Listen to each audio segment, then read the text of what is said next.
Health Watch is presented by UMass Memorial Healthcare. Here, caring for you. Welcome to Health Watch, presented by UMass Memorial Healthcare. I'm Brittany Schaefer. Today's topic is pediatric heart murmurs.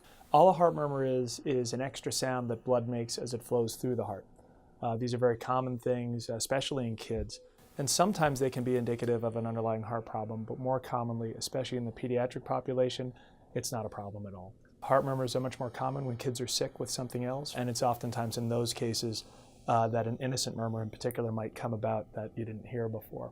And those innocent murmurs can come and go over time. Does someone with a heart murmur experience any symptoms? Some heart murmurs that are indicative of heart problems can result in symptoms, things for example like difficulty exercising, shortness of breath, chest pains, palpitations, things of that nature. A lot of the problems that we diagnose in the pediatric population, they're structural problems, but they're small structural problems. For example, small holes between the different chambers of the heart, subtle valve problems, that sort of thing. Rarely, some of these problems will require more invasive therapy like a surgery or a catheterization. Should activities be restricted for children with heart murmurs? Most murmurs that are diagnosed are innocent in nature. We're able to suss out if there's anything to worry about and recommend the appropriate testing and therapy if it's necessary.